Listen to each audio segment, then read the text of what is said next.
Have a certain philosophy for your life. ನೋಡಿದ್ರೆ ಕ್ಲಿಯರಾಗಿ ಗೊತ್ತಾಗುತ್ತೆ, ನೀವು ನಿಮ್ಮ ಮಾತು ಕೇಳ್ತಾ ಇದ್ರೆ ಅದ್ರ ಮೇಲೆ ನೀವು ನಡ್ಕೊಂಡು ಬಂದಿದ್ದೀರಾ ಅಂತ ಗೊತ್ತಾಗುತ್ತೆ. ಗೊತ್ತಿಲ್ಲ, ಹೋಗ್ತಾ ಇದ್ದೀನಿ ಅಷ್ಟೇ. ಮೇ ಬಿ ಸುಪ್ತವಾಗಿ ನನ್ನೊಳಗೆ ಇದೆ ಅಂತ ಅನಿಸುತ್ತೆ. ಅದು ಎಲ್ಲಿಂದ ಬಂತು ಯಾರು ಅವಾಗಿಂದ ನಾನು ಕೇಳಬೇಕಂತ ಅಂದ್ಕೋತಾ ಇದ್ದೆ, ಯಾರು ನಿಮಗೆ ಹೂ ಈಸ್ ಯುವರ್ ಇನ್ಸ್ಪಿರೇಷನ್ ಅಥವಾ ನಿಮ್ಮ ಮಾರ್ಗದರ್ಶಕರು ಯಾರಾದರೂ ಇದ್ದಾರಾ?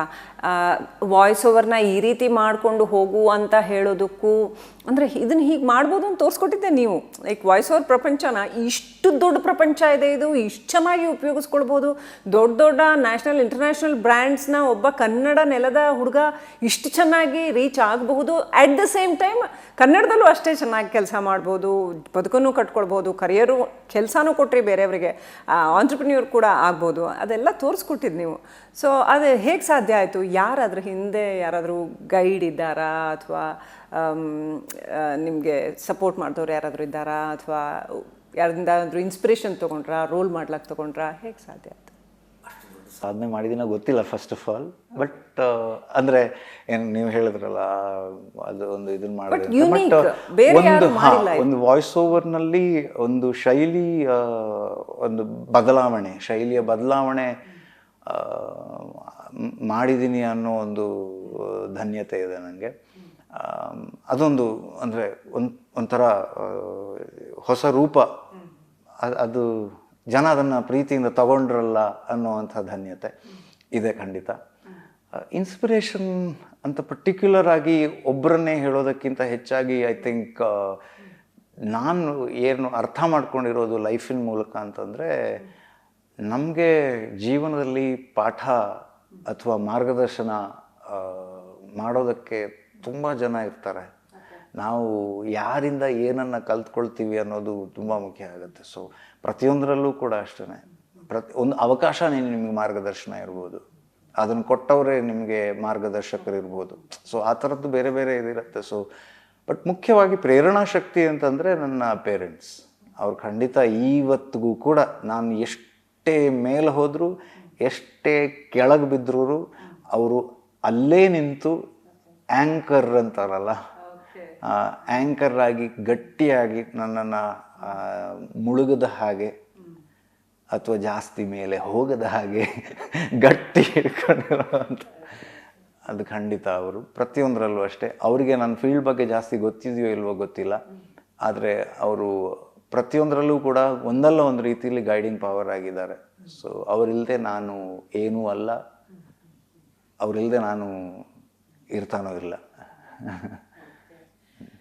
ಸೊ ಪ್ರದೀಪ್ ಇವತ್ತು ತುಂಬ ಗ್ರ್ಯಾಟಿಟ್ಯೂಡ್ ಸಲ್ಲಿಸಬೇಕು ಅಂತಾದರೆ, ಕೃತಜ್ಞತೆ ಸಲ್ಲಿಸಬೇಕು ಅಂತಾದರೆ ಯಾರಿಗೆ, ಯಾವುದಕ್ಕೆ?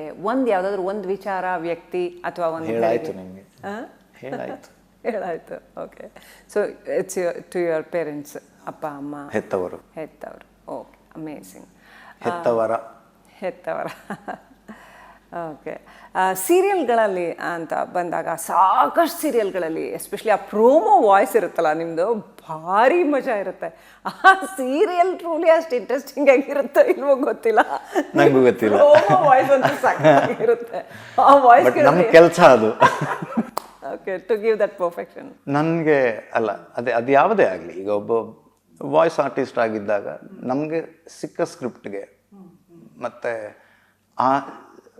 ಈಗ ಒಬ್ಬ ಆ್ಯಂಕರ್ ಆಗಿ ನಿಮಗೆ ಸಿಕ್ಕ ಮಾಹಿತಿಗೆ ಜಸ್ಟಿಫಿಕೇಷನ್ ಕೊಡೋದು ನಿಮಗೆ ಎಷ್ಟು ಇಂಪಾರ್ಟೆಂಟೋ, ನನಗೂ ಸಿಕ್ಕ ಸ್ಕ್ರಿಪ್ಟ್ಗೆ ಜಸ್ಟಿಫಿಕೇಷನ್ ಕೊಡೋದು, ಅದಕ್ಕೆ ಭಾವನೆಯನ್ನು ತುಂಬೋದು, ಆ ಭಾವನೆಯ ಮೂಲಕ ಒಂದಿಷ್ಟು ಜನರನ್ನು ತಲುಪೋದಕ್ಕೆ ಪ್ರಯತ್ನ ಪಡೋದು, ಅದು ತುಂಬ ಮುಖ್ಯ ಅಷ್ಟೇ.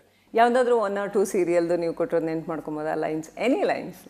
ಸ್ಕ್ರಿಪ್ಟು ಓದಿದೆ ಹೇಳಬೇಕಷ್ಟೇ, ಅಂದರೆ ಅದಕ್ಕೊಂದು ಇದು ಕೊಡಬೇಕು ಅಂದರೆ ಅದೇ ಶಬ್ದಗಳು ಬೇಕಂತಿಲ್ಲ ನಮಗೆ ಆ ಫೀಲ್ ಬಂದರೆ ಸಾಕು. ಭಾಗ್ಯಾಳ ಲೈಫಲ್ಲಿ ಮಹತ್ವದ ತಿರುವು ಇದು. ಅವಳನ್ನು ಯಾವ ದಾರಿಲಿ ತಗೊಂಡು ಹೋಗುತ್ತೆ? ಇಂದು ರಾತ್ರಿ 9:30ಕ್ಕೆ ಆರ್ 8:30ಕ್ಕೆ 7 ಗಂಟೆಗೆ. ನೀವು ಅಲ್ಲಿ ಮೊಬೈಲಲ್ಲೇ ಕೊಟ್ಬಿಟ್ಟು ಕಳಿಸ್ತೀರಾ ಅವಾಗ? ಮೈಕ್ ರೆಕಾರ್ಡ್ ಮಾಡಿ ಎಲ್ಲಿದ್ದೀನೋ ಅಲ್ಲಿಂದ ರೆಕಾರ್ಡ್ ಮಾಡಿ ಕಳಿಸ್ತಾರೆ. ಸೊ ನಿಮಗೆ ಒಂದೇ ಜಾಗದಲ್ಲಿ ಇರಬೇಕು ಅನ್ನೋದಿಲ್ಲ ನಿಮ್ಮ ಪ್ರೊಫೆಷನ್ಗೆ? ಎಲ್ಲಿಯೂ ನಿಲ್ಲದಿರು, ಮನೆಯನೆಂದು ಕಟ್ಟದಿರು, ಓ ಅನಂತವಾಗಿರು. Okay, eternal. ಓಕೆ, ಧ್ವನಿ ತರಂಗಗಳು ಹಿಂಗೆ ಎಟರ್ನಲ್ಲು. ಪ್ರದೀಪ್ ಬಡಕಿಲ ಕೂಡ ಅಷ್ಟೇ ಸುವಿಶಾಲವಾಗಿ ಆರಾಮಾಗಿ ಓಡಾಡ್ಕೊಂಡಿರ್ತಾರೆ. ಸೊ ಹೆಚ್ಚಾಗಿ ಅಲ್ಲಿ ಮಂಗಳೂರಲ್ಲಿ ಇರ್ತೀರಾ ಅಥವಾ ಬೆಂಗಳೂರಲ್ಲಿ ಇರ್ತೀರಾ, ಎಲ್ಲಿರ್ತೀರಾ ನೀವು, ಹೆಂಗೆ ನಿಮ್ಮ ನೇಚರ್ ಆಫ್ ವರ್ಕ್ ಏನು? ನಾನು ಕಳೆದ ಕೆಲವು ವರ್ಷಗಳಿಂದ ನಮ್ಮ ಊರಲ್ಲಿ, ನಮ್ಮ ಹಳ್ಳೀಲಿ ಅಲ್ಲಿಂದನೇ ಕೆಲಸ ಮಾಡ್ತೀನಿ. ಹಾಗಂತ ಕೆಲಸ ಬೇಡದಾಗ ಎಲ್ಲಿ ಹೋಗಬೇಕು ಅಲ್ಲಿ ಪ್ರಯಾಣ ಮಾಡ್ತಾ ಇರ್ತೀನಿ. ಇತ್ತೀಚೆಗಷ್ಟೇ ನನ್ನದೇ ಒಂದು ಶೋ ಸ್ಟಾರ್ಟ್ ಮಾಡಿದೆ. ಸೊ ಅದಕ್ಕೋಸ್ಕರ ಹೆಚ್ಚಾಗಿ ಬೆಂಗಳೂರು ಹಾಗೆಯೇ ಬೇರೆ ಬೇರೆ ಸಿಟಿಗಳನ್ನು ಅಲ್ಲಿ ಭೇಟಿ ನೀಡಿ ಅಲ್ಲಿರುವಂಥ ವ್ಯಕ್ತಿಗಳನ್ನು ಮಾತನಾಡಿಸುವಂಥ ಪ್ರಯತ್ನ ಮಾಡ್ತಾ ಇದ್ದೀನಿ. ಸೊ ಅದು ನಡೆಯುತ್ತೆ. ಬಟ್ ಹೆಚ್ಚಾಗಿ ನೀನು ಎಲ್ಲಿ ಇರೋದು ಅಂತಂದರೆ ನಮ್ಮೂರಲ್ಲಿ ಇದ್ದೀನಿ ಇವಾಗ. Okay, so Badakila is a place. ಹಾಂ, ಯಾವ ಜಿಲ್ಲೆಗೆ ಯಾವ ತಾಲೂಕು ಬರುತ್ತೆ? ಮಂಗಳೂರು, ಪುತ್ತೂರು. ಪುತ್ತೂರಿನಿಂದ ಒಂದಿಷ್ಟು ದೂರ, ಒಂದು 8-10 ಕಿಲೋಮೀಟರ್ ದೂರದ ಒಂದು ಹಳ್ಳಿ. ಹಳ್ಳಿ ಹುಡುಗ. ನಂಬಕ್ಕಾಗಲ್ಲ, ಇವತ್ತು ಹಳ್ಳಿ ಹುಡುಗ. ಅವರು ಹಳ್ಳಿ ಹುಡುಗ. ಓಕೆ, ಈ ಸಾಕಷ್ಟು ನ್ಯಾಷನಲ್ ಇಂಟರ್ನ್ಯಾಷನಲ್ ಬ್ರ್ಯಾಂಡ್ಸ್ಗೆಲ್ಲ ವಾಯ್ಸ್ ಕೊಡ್ತಾರೆ. ಸೊ ಓಕೆ, ಸೊ ಬ್ರೂ ಬ್ರ್ಯಾಂಡ್ಗೆ ನೀವು ಮಾಡಲಾಗಿ ವರ್ಕ್ ಮಾಡಿದ್ರಿ, ಅದು ಹೇಗಿತ್ತು, ಅನುಭವ ಹೇಗಿತ್ತು ಅಂತ? ಅಂದರೆ ಆ್ಯಕ್ಟಿಂಗ್ ಅನ್ನೋದೇ ಒಂದು ಬೇರೆ ಲೋಕ. ನಂಗೆ ಅದೇ ಹೇಳಿದ್ನಲ್ಲ, ಐ ಆಮ್ ಲಕ್ಕಿ.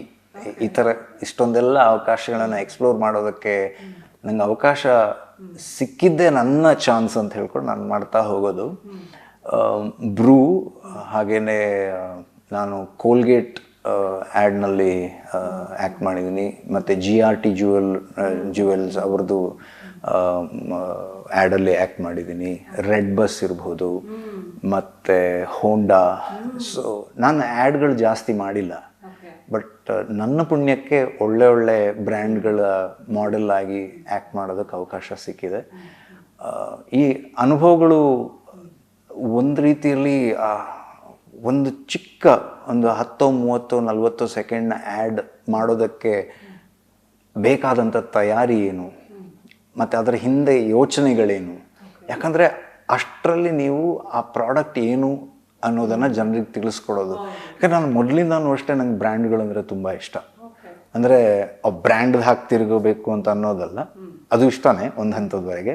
ಹಾಗಂತ ನನಗೆ 100-200 ರೂಪಾಯಿದು ಟೀ ಶರ್ಟ್ ಹಾಕ್ಕೊಂಡು ನಾನು ಓಡಾಡ್ತೀನಿ.